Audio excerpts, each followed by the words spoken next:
9, 8, 7, 6, 5, 4, 3, 2, 1. Begin.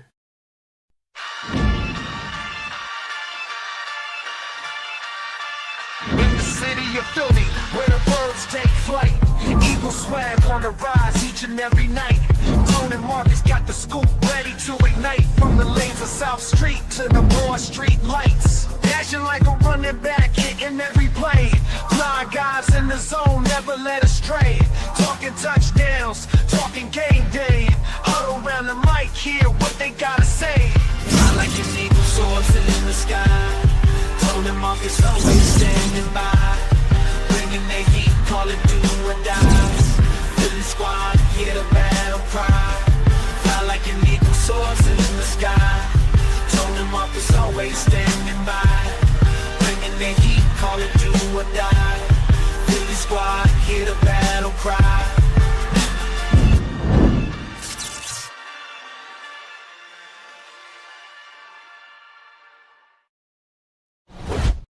Welcome back. Y'all know the vibes. Y'all know Ain't the ready for that. energy. Ain't ready for that one. Carry That's a little bit too far, bro. A little bit too far. That's my era, bro. Well, Mace, he retooled that. He sampled that. When he came back out of, Mace went through his little stint when he wanted to be a pastor. You know what I mean? He did. So, nonetheless, y'all are tuned into the Bald Eagles podcast. He's Markus Thomas. I'm your guy, Tone DeShields II. He's Pro Fan Talk. I'm Chalk It Up Sports. Y'all know how we carry it here. You know what I'm saying? So make sure you guys smash that like button. Make sure you guys are subscribed to both. I repeat, both channels. That's Pro Fan Talk and that's Chalk It Up Sports. You feel me? We're on the grind. We're on our way to 10K and we're getting ever so close. So make sure you guys continue to invest in us and we'll continue to pour into your cup as well. All right. Let's not waste too much time here. We're going to keep the show tight. The goal is to get in and out in about an hour. Yes, sir. So, Markus, where do we begin? We had a couple days to reconcile with what happened on Sunday. The Philadelphia Eagles blew a 21-point lead to the Dallas Cowboys. They deserved every bit of that ass kicking.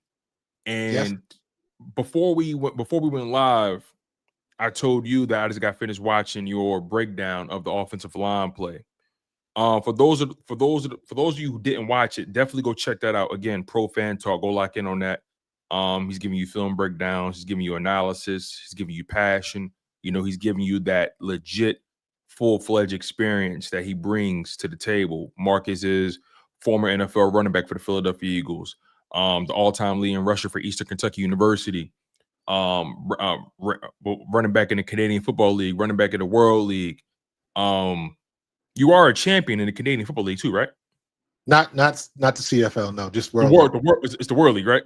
World League. So he has won, and he knows what good running back play looks like. But again, I was watching your breakdown of the offensive line and Saquon's performance, and break down what you saw. For those who maybe didn't get a chance to watch the video, and again, make sure you guys go watch it. But Markus, just give me an understanding of what you saw from that Eagles offensive line on Sunday. On almost every run play, I would say on every run play, there was an execution failure by somebody on that line. And usually that failure was the guy that was making the tackle. There was one play, the buzzword this week is the 5-man front. They weren't ready for the 5-man front. They didn't know, Dallas was going to do that, even though Dallas has showed in the past. Now, I will say this, not a lot, but they did show it like 2-3 games ago. But in any case, it was a 5-man front. Mm-hmm. There's a man shaded on the center, and then there's a man in the guard tackle gap to our right. Tyler Steen and Fred Johnson both pull. Cam Jurgens goes hard to his right to pick up that man, and I'm like, there's no way he's going to get that block. That guy ends up making the play. And when I saw that, there's no way that Cam Jurgens was going to get that block. So what I'm thinking is, when Dickerson says we didn't prepare for that, I believe him. Because blocking it that way when you got a man head up on you makes no sense.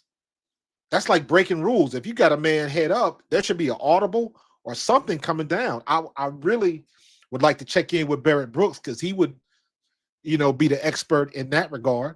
But it just looked to me like if there's a man in the gap and both your guard and your tackle pull away from him, he gets in there free, and it's like he damn near getting the handoff.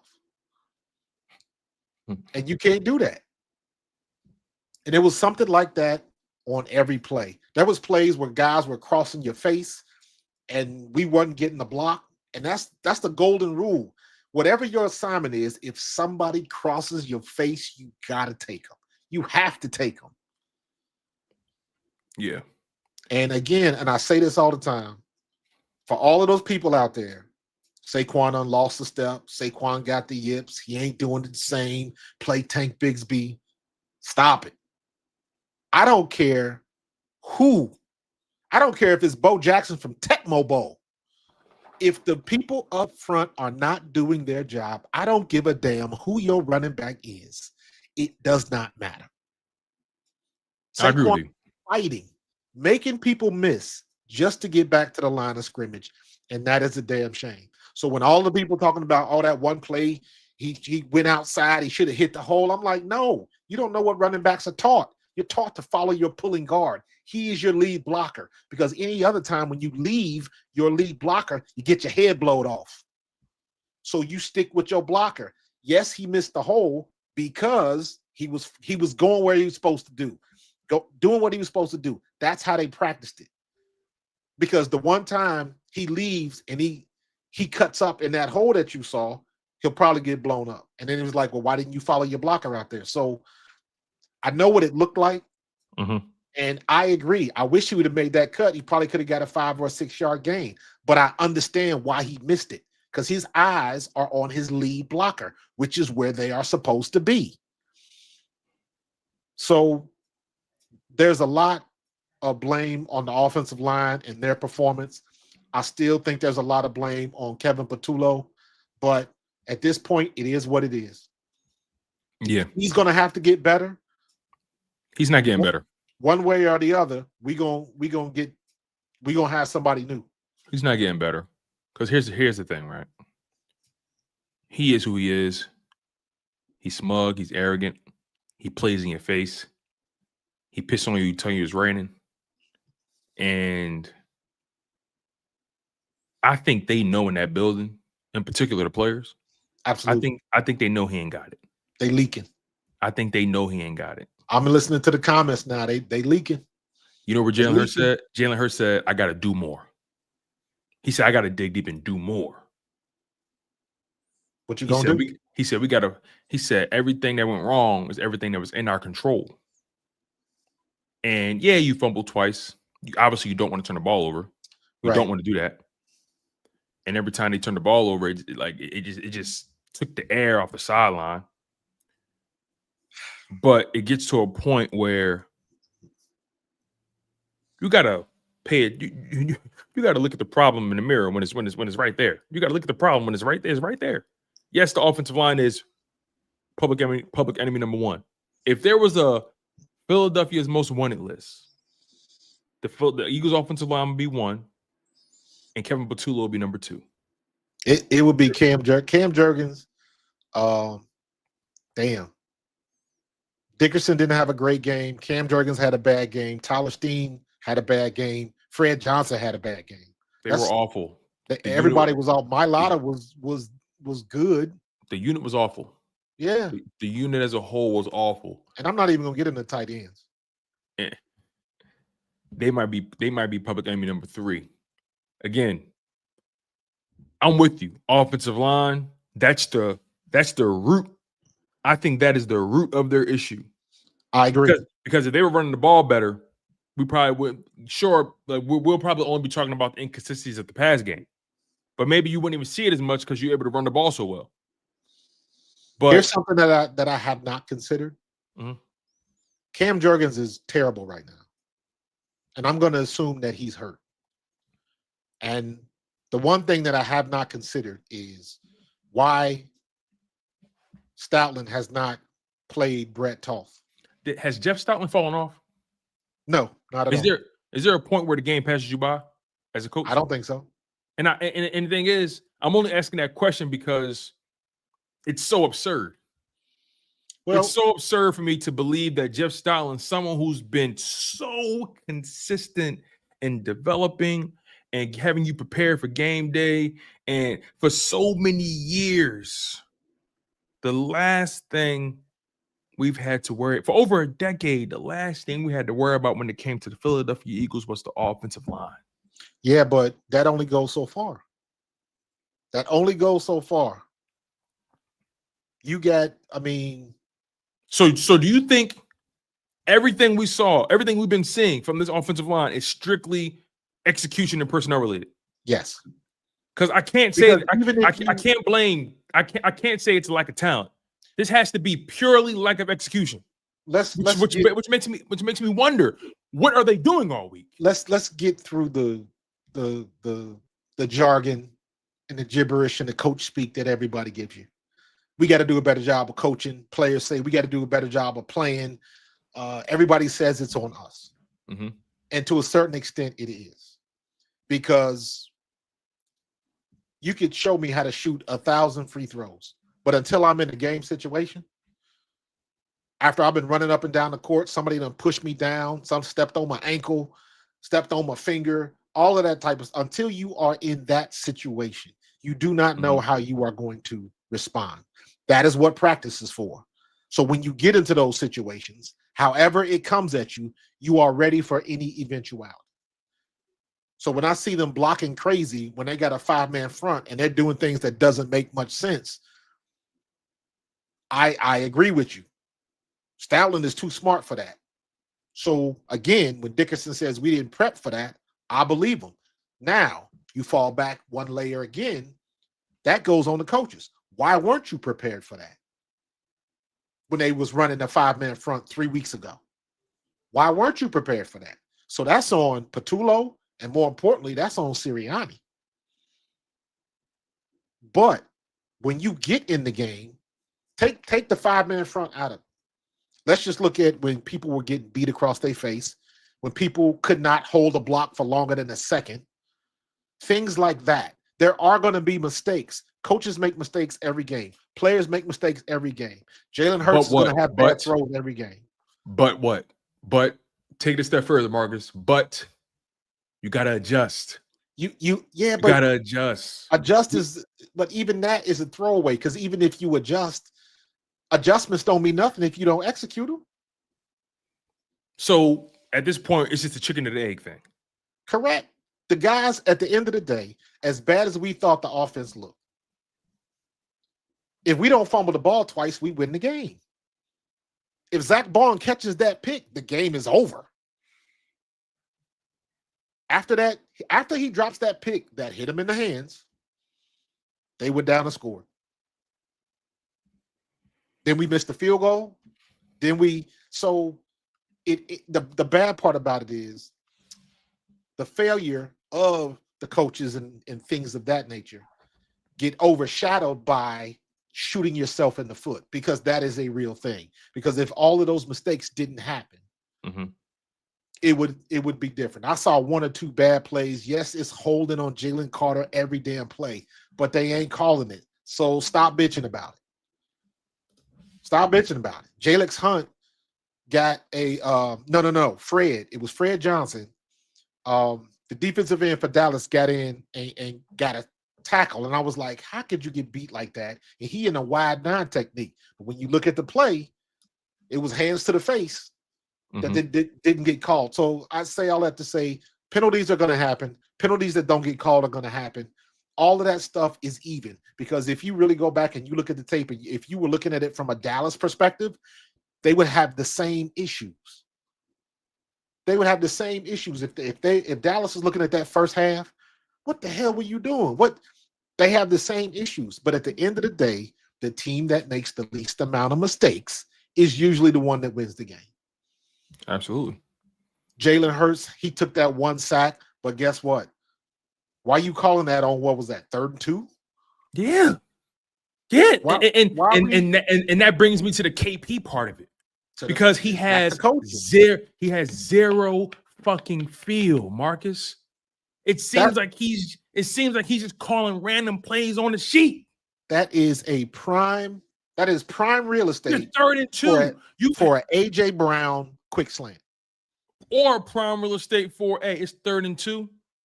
I'll take my chances running the ball with Saquon right there, and he could get me 1 yard. He averaged 3.3. If he can't get if he can give me 1 yard, we tush pushing this bitch. Yeah, exactly. Like understand where you are in the game. Yeah, you got bailed out by the defense getting that goal line stop. You got bailed out. Yeah, you're moving the ball. Didn't do nothing with it. It's 3rd and 2. 3rd and 2. Why are you dropping back in the shotgun? And again, even if you're gonna drop back in the shotgun, that ball should be out quick. That should be a quick pass. We don't have to. There is no reason why he should be standing back there in the pocket. Or even, you know what? You know what? Hey, Jalen Hurts, the game is on you. Quarterback draw. Go get that 1st down. I know he getting it. I know he getting it. Yeah, but even if you looked at that rush, they were looking at that. Look at how tight they rushed. They did clog. You're right. They clogged the interior. They did. They were expecting that. So, I mean, we lost the chess match. We lost the chess match.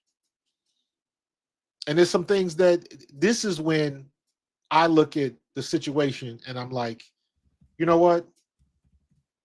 If you can't think of nothing else, you find the best receiver on the field and throw him the ball, period. And if it's 3rd and 2, it shouldn't be nothing but a 5-yard out or a quick slant or whatever it is that you got to do. We have to have other plays in the playbook. And, everybody want to say Jalen shouldn't have taken that sack. Well, duh. But there has to be some other people smart enough to figure out what they need to do. And it irritates me to the nth degree. Seth said this on the show. I've said it a million times here.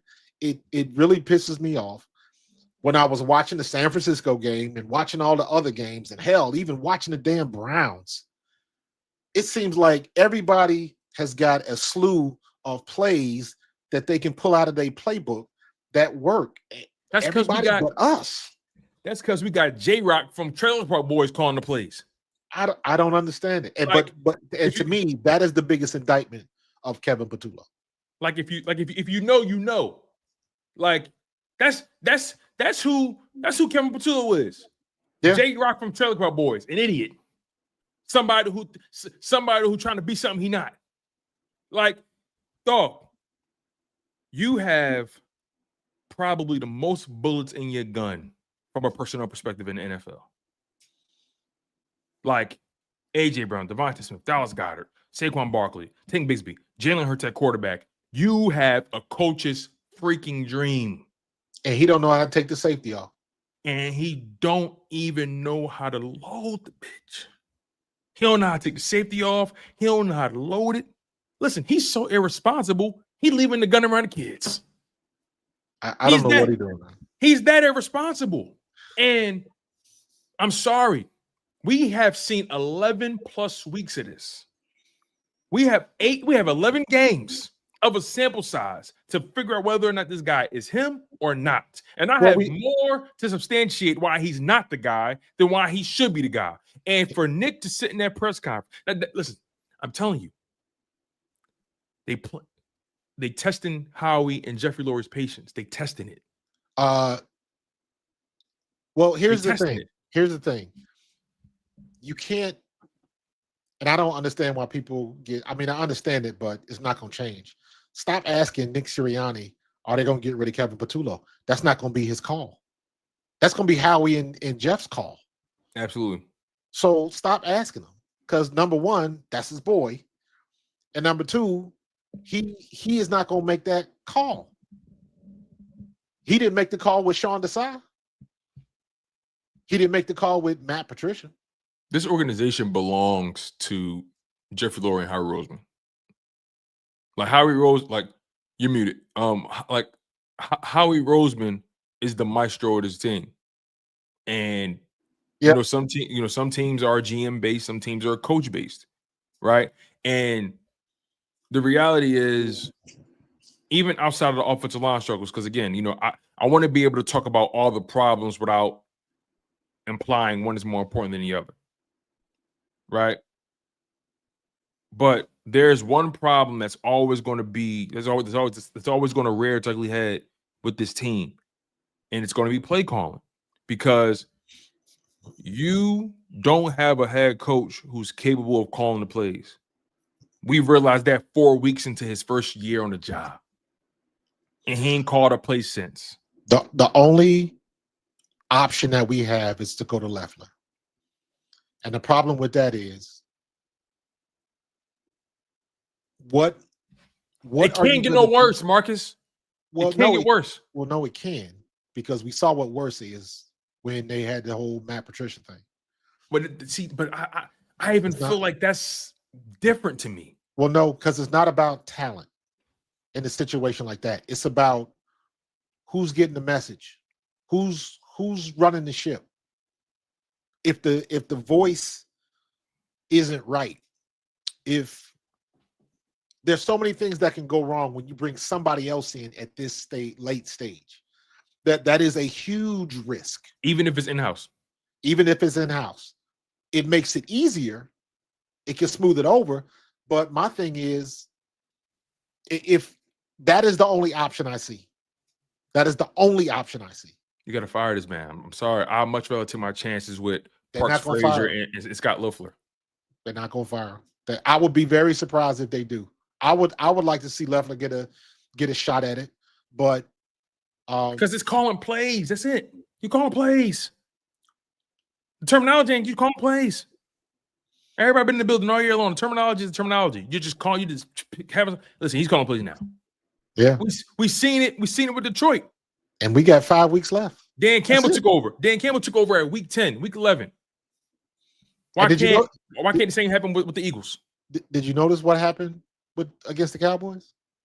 You notice we started throwing across the middle in that first half, and all of a sudden they got passive. That's what I'm trying to figure out. Why, like, what happens at halftime, bro? Kevin Patullo is. I almost said. I don't understand. Are they going off a script? I don't understand what analytics are they looking at? Because when you see that play sheet, when you see that play sheet and all them different colors on the play sheet, all that is down and distance, and quarter, and the percentages that the analytics tell them, and that's the game plan that they have worked out during the week. That says in the third quarter, when it's 3rd and 5 or more, they run this defense 25% of the time, and these plays work best against that defense. But sometimes things change on the fly. On the fly. And Kevin Patullo has yet to prove he's capable of. Perfect example. Yeah, because they was high-fiving in the first half, big time. Like we've all watched boxing, and some rounds you win, some rounds you lose. Hey, maybe you're dominating the first 4 rounds, but then he figures you out. And now he picks you apart. 5th round, 6th round, he catching up to you. 7th round. All right, now it's 4 rounds to 3. What you gonna do? All right, 8th round. All right, he got you again. Now it's 4 rounds to 4. At some point, you got to pick up on what he's doing, and you got to respond. When you throw your jab and he jab you back, all right, you got to jab him back. Okay, he hit you with a hook, or you got to hit him with an uppercut now. You have to respond to getting punched in the mouth. And Kevin Patullo, you could tell he ain't been in no skirmish in his life. You could tell he ain't been in no skirmish, and he ain't been punched in the mouth before. Because you get punched in the mouth once, you know how to respond from that point forward. Right. But he got to, I mean, listen, man. The flip side of this is, like, listen, you didn't get here for nothing. You still, whether you know somebody, whether it's nepotism, whether it's favoritism, whatever it is, when you get to that point, when you still, especially at the NFL level, when you do get there, you still have to show and prove.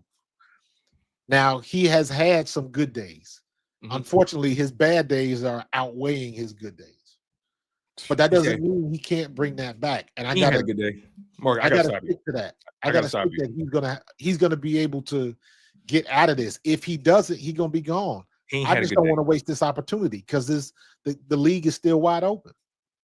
Marcus, he has not had a good day at all year. He's had good halves, good quarters. Good point. He's never had a good day. Good point. He's never had a good day against a good team. He had a good shift. He had a good shift. You know what I mean? He had a good shift.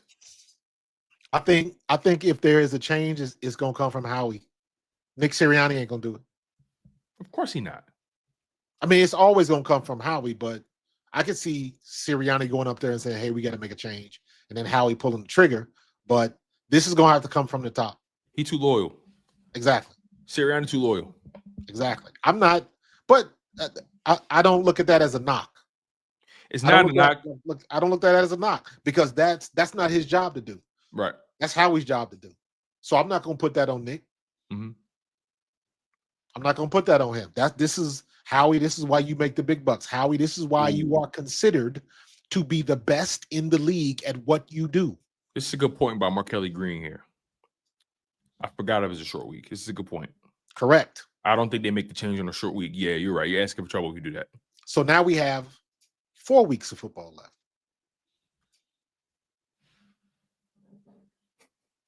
So, and where's Leffler? Where's Leffler? Is he in the sidelines? Is he in the booth? That's a good question. Because, and this could happen, they can make the change and nobody would know. I mean, if you don't see Patullo on that sideline, you'll know. Well, no. Not necessarily. There's plenty of offensive coordinators that live up in the booth because there are some coordinators that like it better when they're looking down at the game. Because they can see everything. Vic Fangio's in the booth. Yeah, all he these sees everything. Coordinators don't like to be on the booth. Mm-hmm. Some people like to be on the floor in the action to see what's going on so they can talk to the guys and different strokes for different folks. Maybe KP need to go in the booth. Maybe his vibe is off. Maybe he need to separate himself from the vibe. It is not out of the realm of possibility for Leffler to be calling the plays down to Kevin Patullo, which means he's calling the shots, but Kevin Patullo's still on the sidelines. So to us, ain't nothing changed. What do you think those conversations are like? No, like beef, like really try to put yourself in those rooms. Try to pretend you're a fly on the wall. If you Nick Sirianni and Patullo and y'all in these rooms talking about the offense with the offensive guys, let's just say Hurts, Patullo, and Sirianni are in the same room and they talking about the offense. How do you really think those conversations are going? Behind closed doors, no cameras, no mics, no nothing. Really try to put yourself in. Who do you think is the most pissed off in that room?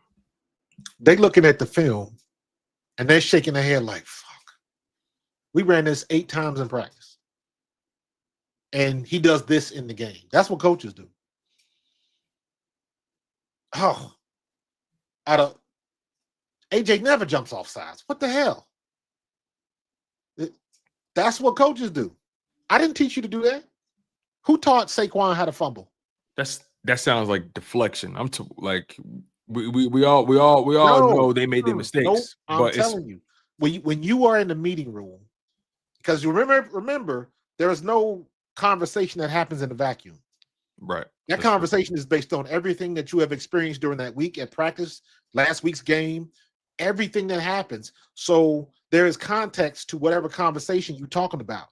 Okay. Usually, if you in the film room, you watching film and you like, dude, what the hell? We didn't practice this way.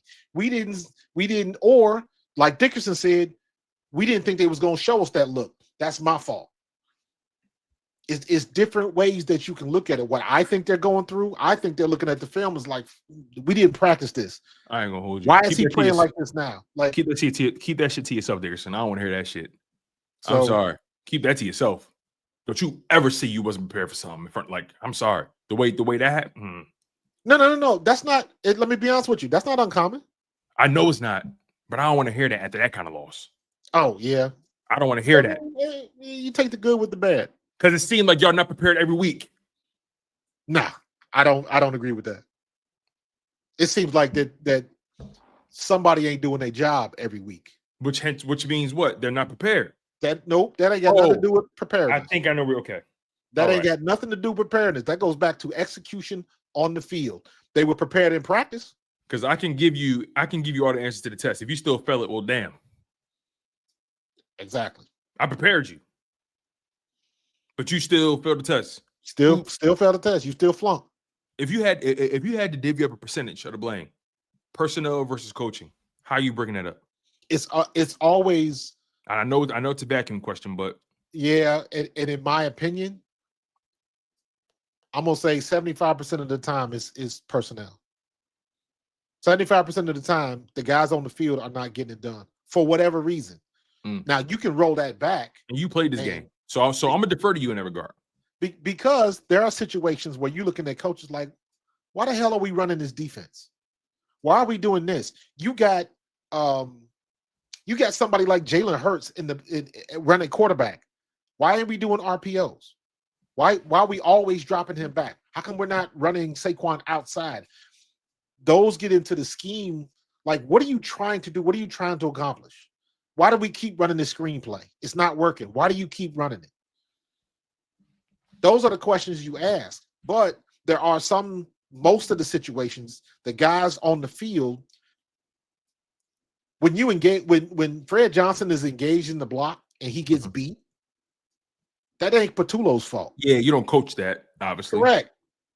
Now, again, when I see the play and it's a man in the gap in a 4 technique that is, and the guard and the tackle pull and leave this guy free, and Cam Jurgens is supposed to get over there and make that block, that doesn't make sense. That, to me, is coaching, because what you had planned against that scheme doesn't work, and you let it go because offensive linemen can call audibles.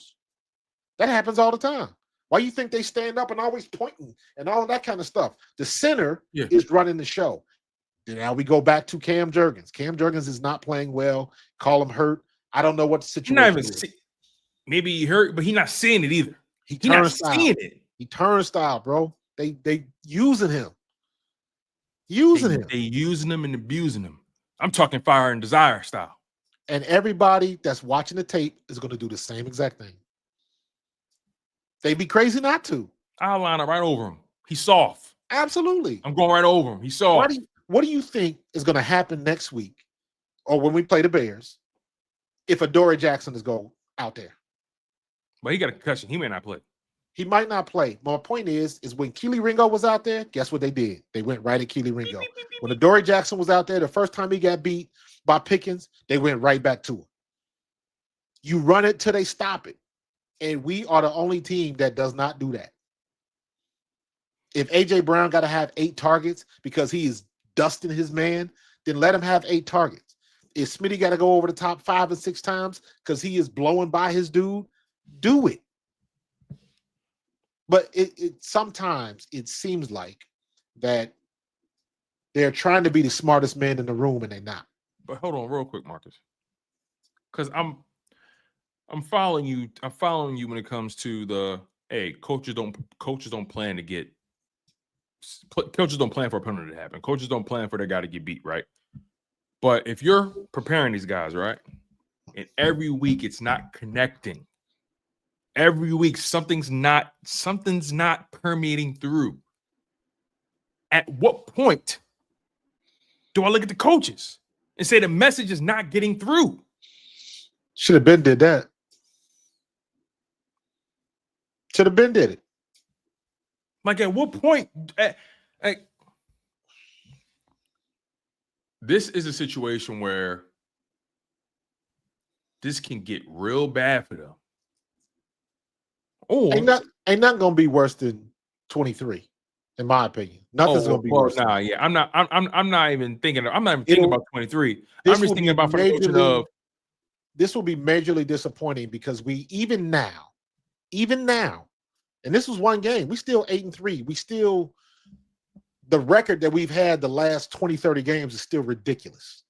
Absolutely. So you can pump the brakes a little bit, but this is in my opinion, this is a golden opportunity for the Eagles to repeat as Super Bowl champions.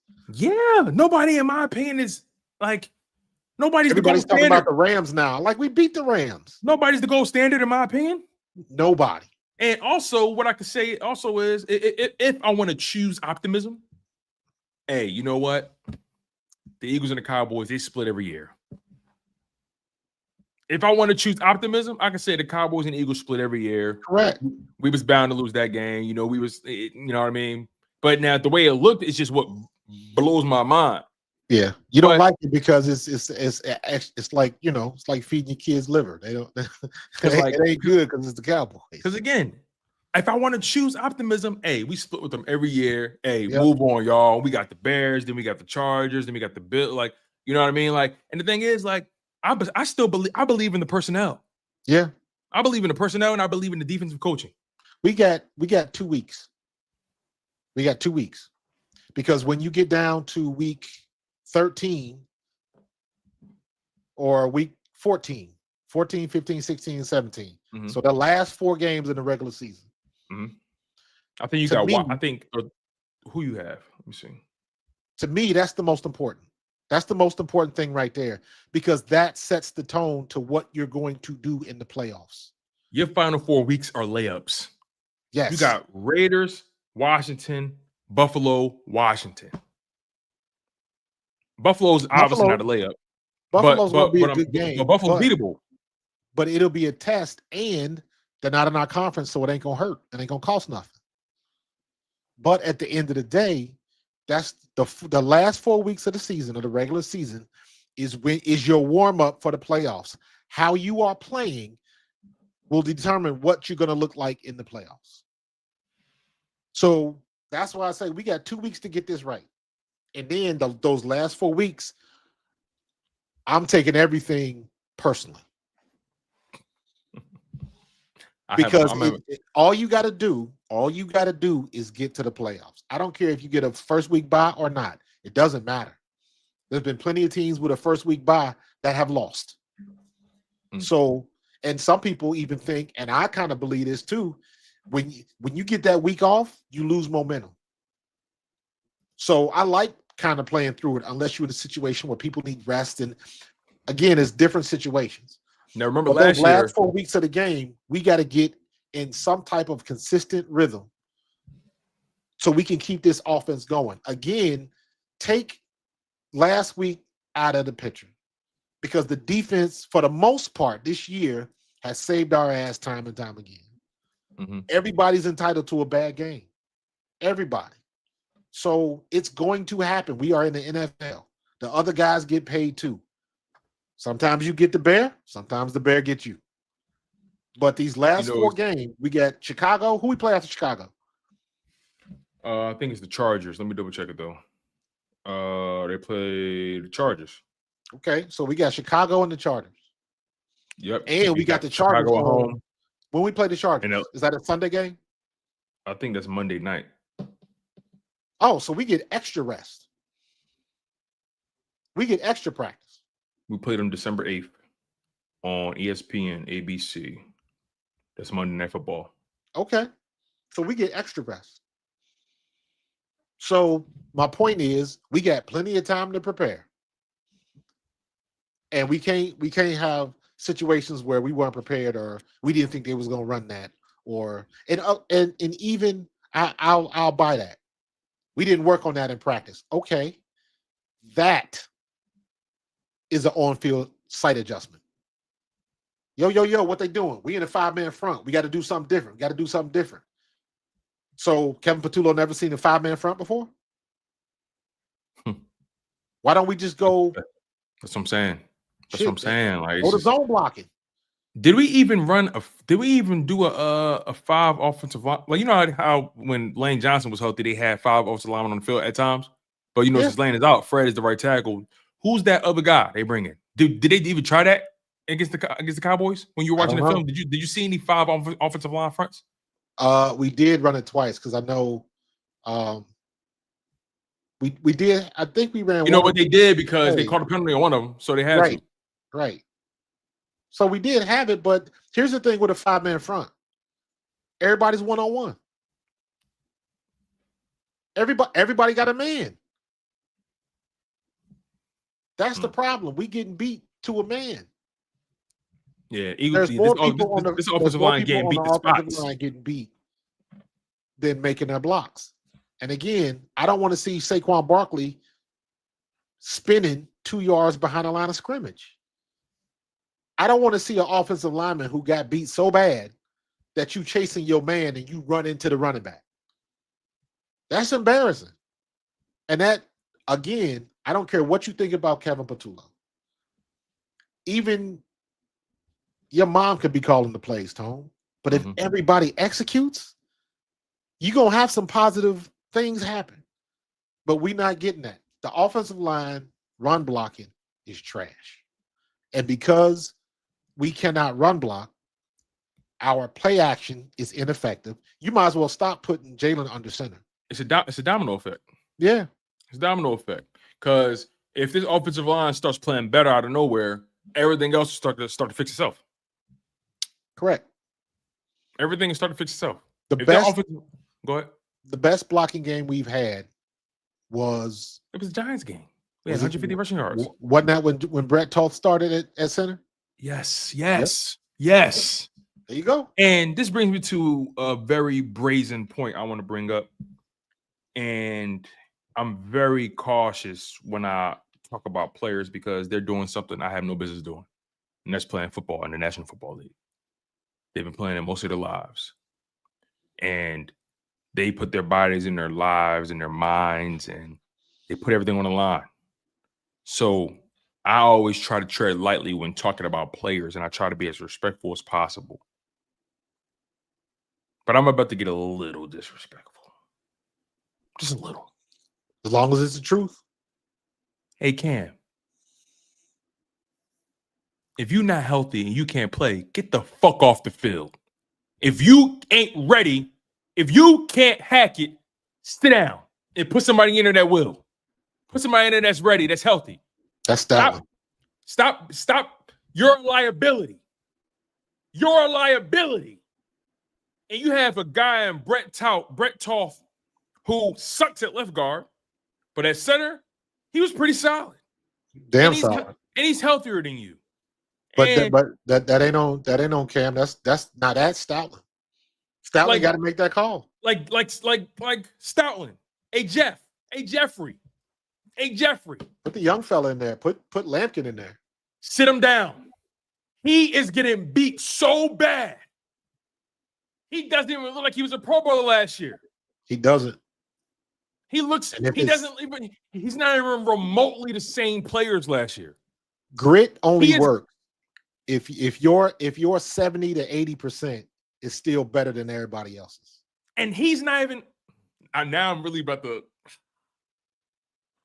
Okay, let's. He ain't getting it. Okay. He ain't getting it done. I'm about to say something that I never wanted to say in my life. Let's keep it real. Let's keep it all the way real. Cam Jurgens was a Pro Bowler last year. He was. Absolutely. But Cam is not even top 5 at his position. Right now? Absolutely not.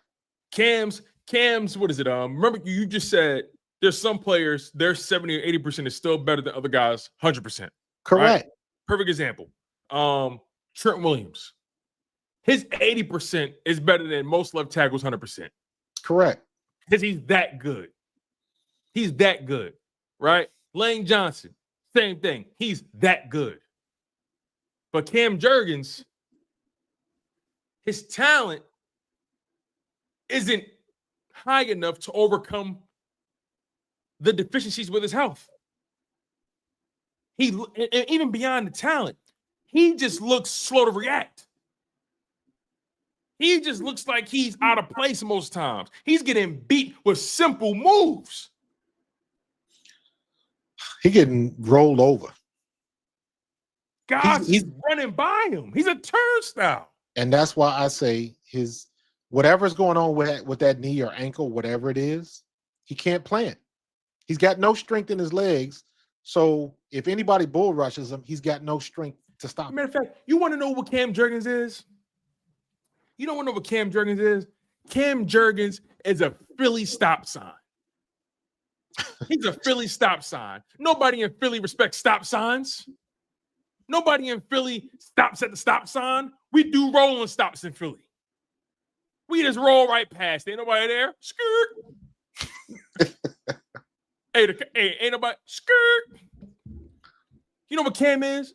He's the yellow light. We don't slow down. We speed up when we see him. That's who he's been. This is been. Eventually, I guess ultimately, this is a Jeff Stoutland issue. Jeff Stoutland's gonna have to make that call, because it's just like any player that's hurt. You're not gonna take yourself out if you can still go. And then he's undersized at that, so it's not like he takes up the most space. And again, it's not like he forgot how to play. He went out there with a bad back one time and held it down for a half. So I know he can play. So it's got to be something that's preventing him from being at his best. It got to be lower extremities. Yeah. It got to be that. Yeah. Knee. So that's got to be a Stoutland call, unless maybe Toth is hurt too and ain't nobody saying nothing. Your backup is hurt, and if that's the case, that's a problem. But whatever it is, and also, Landon, you ain't skating either. You've been shaky all year. So you've been suspect. He ain't skating either. He been suspect all year long. At the end of the day, man, whoever is out there lining it up, there are expectations, and you got to meet them, because now every week is more important than the last, because we'll be in week 17 before you know it. Like that. It's already and I don't want to be fighting, I don't want to be fighting the damn Commanders, or taking another loss, another game where we should have won. And it's like, nah, we supposed to be better than that, so damn it, we got to be better than that. But talk is cheap. Talk is cheap. Maybe there's something to getting the ball to AJ Brown more than anybody else. Because when he was rattling off them games last year, we ain't had no problem with this. We had a coach that knew how to get him the ball. I'm not beating up the dead tree about Saquon. We just don't. The reason why everybody wants Tank Bigsby is because Tank Bigsby bounces everything outside. The longest run for Saquon was a 12-yard run that he bounced outside. We were going to his left. He bounced outside, made somebody miss who was 3 yards in the backfield, and he got around the corner, and it ended up being a 12-yard gain. The only successful plays we have is when we bounce it outside. The best runs we've seen this year have come by way of Tank Bigsby. Now, granted, he's, like you said, he's calling his own number. And he's having enough. Listen, when you're on that sideline long enough, you download some data. And you know what I think he's doing? I think he's seeing on the sideline, this offensive line is not playing well right now. Absolutely, he's seeing that. That's why he's bouncing everything. I gotta call my number. If I see something, I'm taking that. But even look at Saquon's big runs. He hasn't had many of them, but most of his big runs are on the outside. He bounced it outside. The ones where he had the other day or a couple weeks ago, he bounced it outside. The ones where he calls on number, right? Yeah. So call your own fucking number, Quan. Call your own number. Week 13, weeks in. Call your own number, Quan. Take over. You got to do something. Running out of time. If I'm Jamal Singleton, I can't even get mad at him. You running out of time. You're running out of time. Let's get to some of these super chats, man. They burn me the fuck up, man. I'm gonna be honest. They burn me up. They burn me up, even, man. Gotta be an even kill, man. I used to tell my kids when I coached, being angry does you no good. Because if you can't play well when you're angry, what's the point? Well, look, man. Operative word is playing. I ain't playing. I'm right here with you. You know what? I'm right here with you. My logic on stuff like this is next week is coming, and if they do what they're supposed to do next week, it don't we ain't matter. gonna worry about the Cowboys. You're right. And again, if I'm going to choose optimism, The reality is we split with the Cowboys all the time. All the time. Last year obviously was last year, but we split with them usually. Yeah. Let's just make sure we win the NFC East.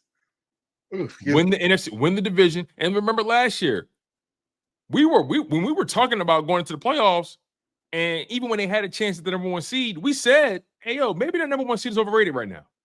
Remember we talked about that? And ultimately, and look, obviously the bye week, but the reason we said that for number 1 seed was overrated was because of the way the bracket fell. Yeah. And if that team if Detroit loses, you can get the number 1 seed. You become the number 1 seed at that point. You jockeying for position. Right. So, and we said to ourselves, look, if you get the home game in the second, if you get the home game, as the second seed, you're going to have home games those first 2 games if you do what you're supposed to do. Right. So if anything, the number 1 seed is really just about getting home field advantage in a conference championship and the bye week. It's really about those 2 things. If you're the 2 seed, it's easier to win 2 games than it is 3. Yes. But earlier we were just talking about momentum, and this team need a lot of it. We do. So, but we got injuries again now too. So, let's cross that bridge when we get to it. Yeah. Let me let's get to these super chats, man. All right. Mark Kelly Green with the super chat. He said $1.99 super chat. My man said, F it, make Dan Orlovsky the OC. Bro, I ain't even mad. Here's the problem with that. I'm glad you brought that up with D.O. because I like Dan Orlovsky. However, my man said, you can't even blame Hurst for this one. The issue is most of those guys on TV, they have a crew feeding them information. That goes into the video I did today with Kay Adams and Andrew Whitworth. And also Monday morning quarterbacking is the easiest thing in the world. Yeah, Andrew Whitworth is talking about Saquon like, oh, he's got to, hit it full speed and with violence. And I'm like, clearly you're not watching the game because hitting it with full speed and violence has nothing to do with a hole not being there. Mm-hmm. Or your offensive guard losing his block. So absolutely. Darth Panda with the super chat. He says, what's your guys' take on people saying TJ Paganetti leaving with Kellen as an underrated move? He was an assistant to Stoutland as a run game coordinator. Oh, that's interesting. He taking his shot. I can't get mad at him for that. But TJ Paganetti wasn't here the entire time with Stoutland when Stoutland was great. Yeah, and at the end of the day, man, this is what happens when you establish in the coaching tree. Your people gonna get plucked. Yeah, I mean, it wasn't like TJ Paganetti didn't make Jeff Stoutland. It wasn't like Paganetti been on his hip his entire career. That wasn't the case. Here's a good comp. They said the same thing about what's his name? Joe Douglas when he left and went to the Jets. And how he still built these routes, did what he did. And you see what he did with the Jets. He right back here in Philly. But if I'm gonna give Douglas grace, he built defenses. His misses were offense. I agree. But the end result still happened. Yes, you're right. Ultimately. Linda Washington with the super chat. Thank you, Ms. Washington. She says, Nick keeps saying that KP doing a great job at play calling, but we all see what we and I think that pisses me off too.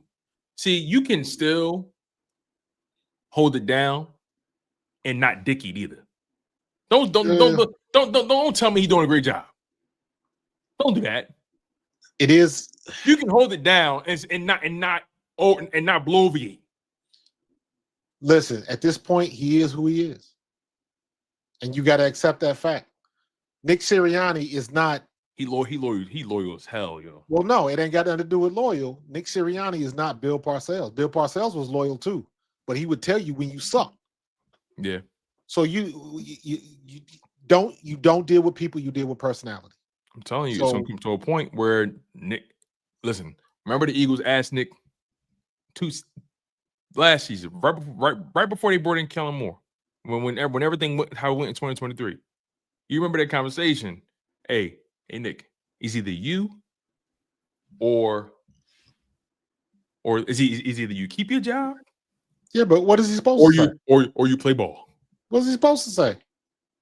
No, what I'm saying is, like, hey, Nick, I know that's your homie. You want your job, right? Yeah, but okay. I mean, at the end of the day, again, this is a Howie movie talking Look, about. and I'm just talking at this point. Now I'm just spewing. Yeah, I want to make that very movie, clear. bro. This is all emotion, y'all. Pay me no mind. Thank you, Ms. Linda, for the super chat. All right. We got another one here. I hate when StreamYard sometimes make the star button disappear. Let me see if I can do it like this. There we are. Nope, still disappear. All right, anyway. Here we go. HP with the super chat. Let's see here. See what we got.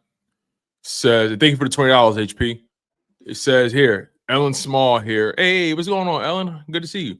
Ellen Small here has been an Eagles fan since Jaws. I still feel that Nick nor Kevin are good coaches. Even before Kevin, Nick made horrible calls. Even in the Super Bowl, we lost to KC. 4th and 5, we make it, but at 4th and 2, we punt. Yeah. That's a good. I mean, every situation is different. So, I get where you're going with this. But I don't think Nick is a bad coach. I don't either. But Nick is not a savant at the position. And what I mean by that is like he's not these new guys that they look for, right? He's the type of guy like the guys they look for now, the wizards, the guy that are super offensive geniuses. They call their own plays, and I don't think that's the only way to win because I think I don't mind CEO coaches. I don't mind them at all, but also the CEO coach, you got to know when it's time to demote somebody out of the C-suite. Out of the C-suite, you got to know when. But Nick, there is benefit in being your own man, not listening to the noise, and that's the one thing that Sirianni has been masterful at. That is very true. Anybody in the chat, Tone, you could do this. You could rattle off 10 coaches who are so much better than Nick Sirianni and failed. That's a good point. And obviously, Nick has been fortunate to have a GM like Howie Roseman to supply him with the personnel. And the coaches obviously respond to Sirianni because after that collapse in 2023, they could have turned on him. Here's a good comp. Apropos, because we just lost to the Cowboys. You might not remember this, but I remember the attention that was made when Barry Switzer got hired to coach the Cowboys after Jerry Jones fired Jimmy Johnson. Barry Switzer was basically a nutball. He was still living off his Oklahoma days and all that kind of stuff. And the only reason he got that job was because him and Jerry Jones were friends. They were teammates. And he didn't have to do nothing. Like that team was locked and loaded. He didn't have to do anything, but I remember that's an argument I had with people, and I didn't even like the Cowboys. I was like, I don't like the Cowboys, but it is no way you're going to sit there and tell me that man did nothing. I don't give a damn. Fair enough. They had the same bullets. Michael Irvin, and let's not pretend like, yeah, they had Michael Irvin and Troy and Emmett, that offensive line. All of them. But then you also had to deal with the trouble and the stuff that was going on at the White House, and Michael Irvin was doing all kind of crazy. So there was a whole bunch of stuff. Yeah, and then that team could have flipped on you after you fired Jimmy. That could have exactly. He actually came in when you put it that way. He actually came in and put out a potential fire. Those are the things that they don't talk about. So you got to give somebody like Barry Switzer some credit, just like you got to give somebody. Because I remember the talk that came out. Like, how was Sirianni going to be a CEO coach? What does he do? And I'm like, clearly you've never been on the sideline. So you have, but you're just being facetious and you're just getting clicks. Everybody just wanted something to rag on. They just wanted to rip him. He's not a good enough coach to be CEO. He can't do this. He can't do that. And we just went to a Super Bowl twice. Even, let's say the bottom falls out this year. That means we still been to the Super Bowl twice in 4 years. That's okay. And things like this are going to happen, but I got to give them the grace going forward because, like I said, you still got 5-6 weeks to figure this out. You got to the end of the season to figure this out. And I'm on record saying it's funny how one game could just change how you talk, right? But I'm on record saying they just got to get hot at the right time. Man, the best thing they should do is Jalen needs to, him and AJ, bro, you go and slant first play. First play. And then the Hey. 13th play, we go on slant again, except I'm bringing you in motion. And then the 28th play, we go on slant again. Now I'm going to hit you with a deep shot. Hurts, AJ, and Smitty, I ain't gonna lie. Hurts, AJ, and Smitty, they got to come together and say, listen, we playing buddy ball for the rest of the year. I don't blame them. We playing buddy ball for the rest of the year. Every now and then, you sprinkle a little bit to Dallas Goedert. Because Dallas Goedert, if he catches the ball, he going to be the slowest man on the field. Because he ain't outrunning nobody. At all. He look a step slow. But even beyond that, he's more of a red zone threat these days. Jordan Mailata said unhook the trailer. All them trailer wheels, all of them got flats, bro. Mm-hmm. The Joker is slow as molasses. And I even hate how they use Saquon in the passing game. They're not even creative enough with him in the passing game. Because they keep showing that damn screen. That's the whole part of your offense you're not even tapping into. Nope. And by the way, Darth Panda with a super chat here says Smitty DNP at practice today, shoulder in the chest. Well, after that catch he caught, which is one of the craziest catches I've seen all year. He'll be all right. He'll be okay though. He'll be all right. It's going to be a lot of people that's not practicing because we got a short week. That's a good point. We got Werv here with the super chat. Thank you, Werv. He said what Dickerson said was concerning. I do think that this coaching about practice is so blatant now that we will see a more aggressive call game Friday. It's possible, man. It wouldn't surprise me if Chicago comes out in the 5-man front. Why wouldn't they? But at that point, now you're probably expecting it because you put that on tape. So, I mean, you got to respond. At the end of the day, you got to respond. Mm-hmm. At the end of the day, you got to respond. All right, let's see what else we got here. Miss Fanny with the super chat. She says here, and thank you for the super, Miss Fanny. We really do appreciate it. She says, on a brighter note, Super Bowl 52 champion Jordan Hicks and his family came to our local Eagles fan club in Cincinnati and watched the game with us. Good guy. Oh, that's dope. There you go. That is dope, man. Fanny, where you from in Cincinnati? That's my hometown. Where you from? I know Miss Fanny live in Dayton. She's from Dayton. Oh, okay. That's right. Yeah, I think she's from Dayton. I know she told me she lived in Dayton. Maybe she's from me. She stayed from Skyline Chili all damn day. Next time I'm in Dayton, man, I gotta give you some Skyline. Wait, is Skyline a Cincinnati thing or just an Ohio thing? No, it's Ohio. It's Dayton, Columbus. It's everywhere, all the way up to Cleveland. Because I got my grandmother-in-law's in Dayton, so next time I'm in Dayton, I gotta get that. Yeah, I gotta go check that out. Yeah, shout out to Miss Fanny. I've been longing for some Skyline cheese conies. Skyline what? Cheese conies. Cheese conies. What's that? It's like a little small hot dog with the chili on the hot dog, but they pile it with like shredded cheese. It's phenomenal. It's so phenomenal that when I was a freshman in high school, I ate 9.5 of them. I mean, you was a grown boy though. Bro, I was just greedy. You was playing football. You know what I mean? Dark Panda says Cam can't move laterally, among other things. Also, this tough it out gimmick that Landon and Cam are doing is hurting us more than helping us.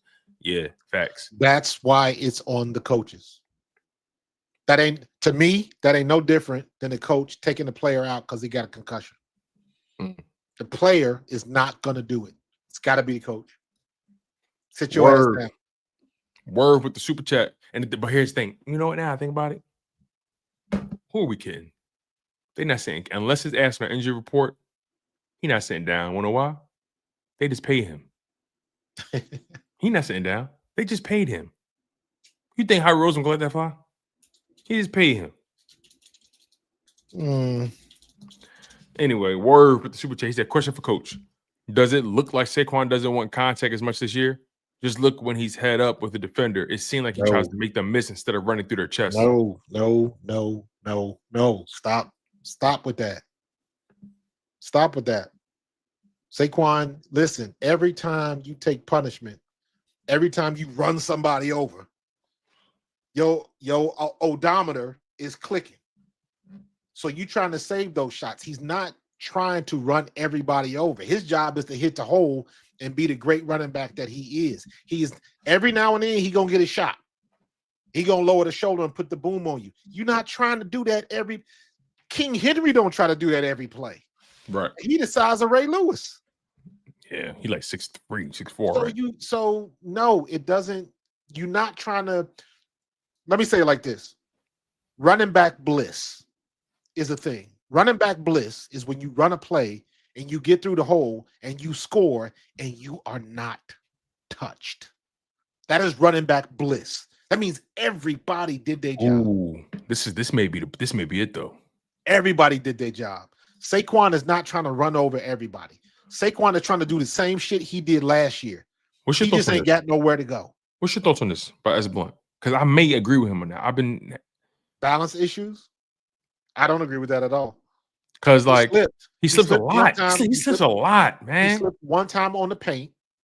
Anybody that's ran on turf that tried to cut on them on the paint where the numbers are, drives you nuts. Marcus, Drives you nuts. You don't think he's Then slipping he every slipped. game? He got to get them shoes together or something. He slips a lot, bro. But that's not balance. He ain't running no different than he did. He slipped last year. Yeah, that's true. But That's you true. just like people like, come on now. He slipped last year. The only problem was he had a 2,000-yard blanket that covered all of that stuff. Let's keep it a buck. Yo, Brandon Lewis is hilarious. shitty Shout out to B. Lou, man.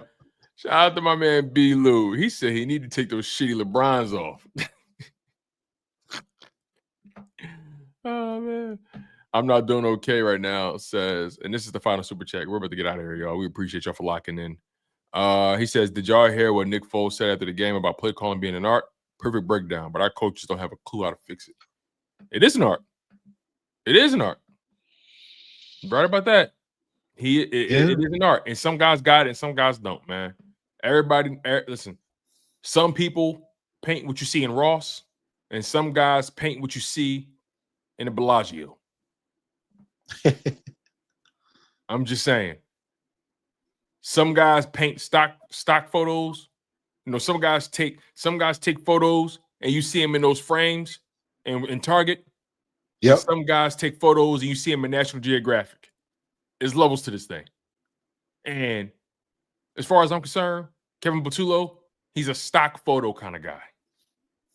Shane Steichen was a National Geographic kind of guy. Tone, I had to do it to you, man. Share that screen.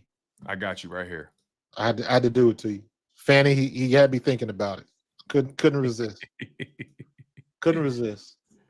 Skyline. Do they melt it though? I like my cheese melted like a mug. Oh no. It's melted. Like you see closer with the hot chili, it melts on the bottom, and it's still kind of stringy. But the longer you leave it, it all melts together. It's phenomenal. Love it. I'm gonna be honest. That looked good. I can house about 7 of them bad boys, man. Listen, I'm not a bougie eater. I'm the type of guy that still go to the neighborhood poppy store, give me a cheesesteak platter, salt, pepper, ketchup, mayo, fried onions, throw some hot peppers in there with some pickles. You know what I mean? Salt, pepper, ketchup on the fries. I'm not a bougie eater at all. Hey, and Skyline, if you want to sponsor this podcast, holla at your boy. Let us know. Man. Let us know, Skyline. I'm a fan. We ain't giving out too much. Skyline Chili, La Rosa's Pizza. All right, we ain't You giving got me out too thinking much about home, free bro. promo. I'm hungry now. I'm hungry. Oh my God. I got to go out tomorrow morning and find me a brisket. Oh, God, I'm on lunch. Man, oh man. Yes. Matter of fact, since we're about to get out of here and we ain't gonna probably talk until game day or Black Friday. What's the plans for Thanksgiving, man? Let's end this on a light note. What's the plan for Thanksgiving? Wife cooking the turkey and all her normals. She's gonna probably do some greens, do some mac and cheese. And it's funny thing, I don't eat mac and cheese. Never been a mac and cheese fan. Never. Really? Weird. What is that about? Well, I ain't gonna lie. When people say they don't eat mac and cheese, I wonder if you're alive. Bruh, I don't eat my mama's mac and cheese. I've just never. Is it is it the texture? Something about that texture, like with all the different cheeses and like some textures, I can't get with. Like you ever had pork roll? Yeah. My wife doesn't eat meat, so she gets turkey roll. But that pork roll, that turkey, that texture, I can't deal with it. I don't like it. Now, I can eat pizza, I can eat lasagna, but when like mac and cheese, not a fan. It might be the pasta. No, but you say you eat lasagna. I don't know. The lasagna sauce probably cuts that cheese up for you though. That's probably why you like it. I've never been a fan. All right. I'm not a huge like. So like if you go to a party and somebody got a cheese tray, pass. Melted cheese. You know what? When I think about it, I'm not a fan of broccoli. And when I was little, my dad used to make me eat. You know, when mom cooked broccoli, because everybody else liked it, I had to eat it. And, you know, dad was like, you're going to finish what's on your plate. But my mom would always make broccoli and cheese. I and love that. Oh, to my this day, God, when I I see love broccoli that. and cheese, I gag. I'm like, no way. Mm, So maybe that has something to do with it. Maybe it was back in the day we was using that cheap ass, you know, cheese sauce or whatever it was. I don't know. But mac and cheese, not a fan. I love cheese, man. Not a fan. I But love cheese. to the original question, I'm going out tomorrow afternoon on my lunch. I'm gonna run up to Sam's Club. I'm gonna find me the biggest brisket I can find. That'll be in the smoker tomorrow afternoon, and it'll cook overnight. And that's what I'll be doing. I gotta have some of that brisket at some point in my life, big dog. One of these days, man. My brisket is phenomenal. One of these days, I gotta come show you some love, man. I'll pay for the brisket. I'll see the bread, and by the time I get, you know what I mean? Seriously, I'll see the bread. You know, hey. At one point, when I was still at Apple one time, Apple would do all these stuff, you know, especially during the holidays. Apple was good for this because we would be so busy during the holidays. They would just bring in food, hire people. So everybody knew that I cooked barbecue. I would be cooking ribs at home, and I would cook like an extra 2 slabs of ribs, cut them up, and I would leave them in the refrigerator at work, and people would it was people coming to work that wasn't even on shift to eat my barbecue. That's crazy. They wasn't even working today, and they was coming in. So one time they paid for me to cook for the store. They bought me 6 12-pound pork butts. They gave me the day off, but they paid me for the day, and I smoked 6 pork butts, and I had about 15 pounds of pulled pork for the whole store. All right. For the whole store. So between my brisket, my ribs, I haven't done pulled pork in a while, but like right now, my thing is brisket and pork belly. Love pork belly. You killing me softly. We got to close this thing out real quick. Let's make some quick Thanksgiving game picks real quick. Just to get, we're gonna run through this. We never gonna break it down. Let's do this quick. Yeah, we're just gonna talk about those 3 games. We ain't breaking them down. We're just gonna say who you got. All right, Green Bay at Detroit. Who you got? Detroit. I got Detroit as well. All right. Kansas City at Dallas. Who you got? Kansas City. I got KC as well. Cincinnati at Baltimore. Who you got? Hold on, I'm writing these down. I picked Detroit, KC. What was the last one? Cincinnati at who? Cincinnati at Baltimore. Baltimore. Yep. All right, man. You are lockstep. So we ain't gonna forget. All right, Lions, Detroit, KC, Baltimore. And it's straight like that. Man, we appreciate y'all for locking in the way you guys have been, man. It's been a phenomenal show. Again, man, things can't get no, let me not say that. Things are what they are. And we'll see what happens going forward. The Eagles got a short week. They played the Chicago Bears on Friday. Chicago, I think they've won 8 of their last 9 since starting the season 0-2. So they're riding pretty high right now. Good for Caleb Williams, man. So we'll see how this thing goes. I don't even know what they expect on Friday, if I'm being honest. I do. I know what they expect from defense, but I don't know. Our defense will be fine. Yeah, I'm not worried about that. Everybody has a game like that. And let me be honest with you. I expect our offense to perform just like they did against Dallas, but the offensive line is going to be a little bit better, and we're not going to fumble the ball. If you take away the fumbles from the offense, the O-line play has been all year. So unless they make the move with Toth, I'm expecting it to be the exact same. Yeah. But even as bad as they were, we still should have won that game. Yeah. Yeah, man. You're right about that. All right, y'all. It's been a phenomenal show. Marcus, as always, it's a pleasure, yes, sir. Man. Appreciate you coming through, man. I had stuff going on, so appreciate you handling that. Bro, ain't about nothing, man. Listen, the first season we started doing our show, I was doing all the, button pushing and all that. Yeah. And then this season, you pretty much taking over. Like, listen, bro, this ain't about nothing, man. And if you ever just don't feel like doing it, you already know, man. This ain't about nothing at all. Other than that, y'all know the vibes. Y'all know the energy. Y'all know where our baldies be. Make sure you guys smash that like button. Make sure you guys are subscribed to Pro Fan Talk. Make sure you guys are subscribed to Chalk It Up Sports. He's Coach Marcus. You also know him as Markus Thomas. I'm your guy, Tone DeShields II. And you guys have been locked in on the Bald Eagles podcast. And we'll see you next time. Fly Eagles. Words. Happy Thanksgiving.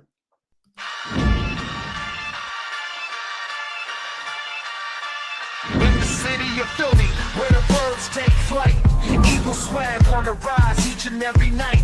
Tone and Markus got the scoop ready to ignite. From the lanes of South Street to the Broad Street lights. Dashing like a running back, hitting every play.